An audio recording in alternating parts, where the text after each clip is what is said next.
Imagine this. You're a driver. It's your job to follow the car in front of you. Simple, right? Now imagine making one wrong turn, just one. And because of that turn, 17 million people die. Sounds impossible, but that's exactly what happened on June 28, 1914 in Sarajevo. One driver, one mistake, one street, and the entire world went to war. This is the story of how the smallest error in history triggered the biggest catastrophe of the 20th century. Let me explain. So first, let's talk about Franz Ferdinand. He was the Archduke of Austria-Hungary, basically the guy who was going to be emperor one day. 50 years old, not exactly loved by everyone. See, the Austro-Hungarian Empire was massive. 50 million people spread across Central Europe, 11 different nationalities, dozens of languages. And here's the thing, it was falling apart. Ethnic groups wanted independence. Nationalist movements were growing. The whole empire was held together by tradition, military force, and honestly, just stubbornness. Franz Ferdinand wanted reform. He thought giving people more autonomy might keep the empire stable. Some people thought that was smart. Others thought he was weak. Either way, he wasn't winning any popularity contests. In June 1914, he got invited to Bosnia to watch the military exercises.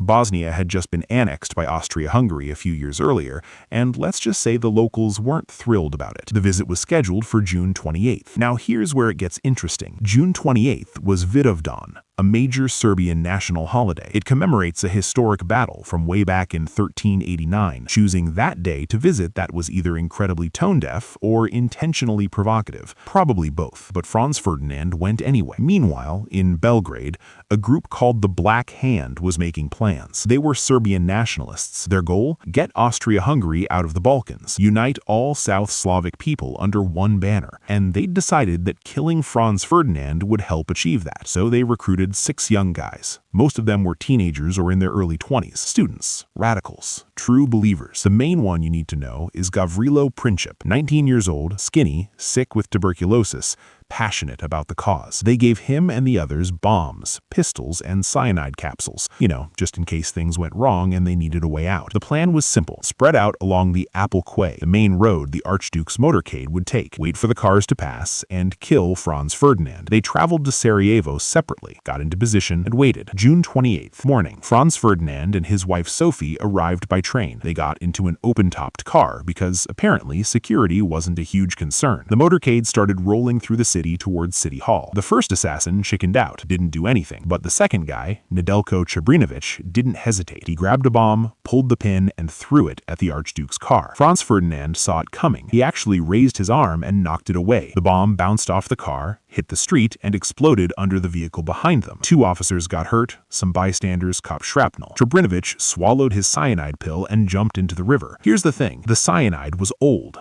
Didn't work. He just threw up instead of dying. And the river? Super shallow. Police pulled him out and arrested him. The motorcade sped off. The other assassins were confused, panicked. They didn't do anything. Franz Ferdinand made it to City Hall. He was furious. I come here as your guest, and you people greet me with bombs. Fair point. Officials apologized, calmed him down. The reception went on as planned. And then Franz Ferdinand made a decision. He wanted to visit the officers who'd been wounded in the bombing. Then he'd leave the city. Seems reasonable, right? After the reception, they planned a new route. Straight down the Apple Quay. No side streets, no stops. Faster, safer. General Oskar Potorik, the governor, gave the instructions. But here's the problem. Nobody told the drivers. So the motorcade left City Hall. Franz Ferdinand and Sophie got back in the same open car. Everything seemed fine. They reached the Latin Bridge, and the lead driver turned right onto Franz Joseph Street, the original route. General Potorik realized immediately. He shouted, "Wrong way! That's the wrong way! Stop!" The car stopped, started reversing. Standard procedure. He had no idea Gavrilo Princip was standing there. How could he? Gavrilo had given up, thought the whole mission was over. He'd wandered off and stopped to grab something to eat. And suddenly, the Archduke's car, the target he'd been trying to kill all morning,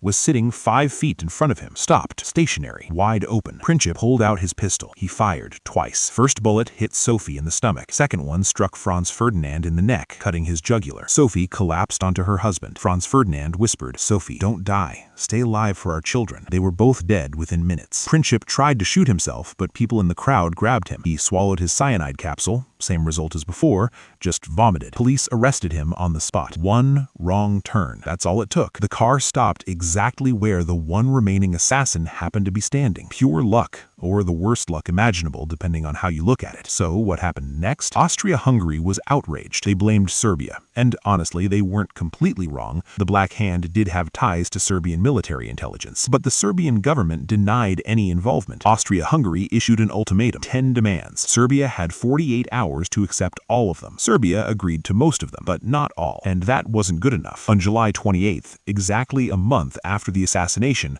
Austria-Hungary declared war on Serbia. Now here's where the alliances kick in. Russia backed Serbia, so Russia mobilized its army. Germany was allied with Austria-Hungary, so Germany declared war on Russia. France was allied with Russia, so France started mobilizing. Germany's plan involved invading France through Belgium. Belgium had guaranteed Britain's neutrality, so Britain declared war on Germany. Within 6 weeks, all of Europe was at war. The whole thing spiraled out of control. 4 years. 9 million soldiers dead, 7 million civilians. The Austro-Hungarian Empire collapsed. The Ottoman Empire fell. The Russian Empire dissolved into revolution. The map of Europe got completely redrawn, and the Treaty of Versailles punished Germany so harshly that it basically set the stage for World War II 20 years later. Some historians say the two wars were really just one long conflict, a 30-year catastrophe, and it all traces back to Sarajevo, to a driver who wasn't told the route had changed. Let's talk about that driver for a second. His name was Leopold Lojka. He wasn't a conspirator. He wasn't a villain. He was just a chauffeur. 46 years old, he worked for a nobleman named Count Franz Harrach. Trusted, experienced. On June 28th, he did his job. He followed the lead car. Nobody told him the route had changed. So when the lead driver turned, Lojka turned too. Completely normal. When the general yelled at him to stop, he stopped. Started reversing. Standard procedure. He had no idea Gavrilo Princip was standing there. How could he? Lojka survived the war. Died in 1926. History barely remembers his name, but his mistake, that's remembered forever. Hidden stories. Forgotten lives. This is Unseen Atlas.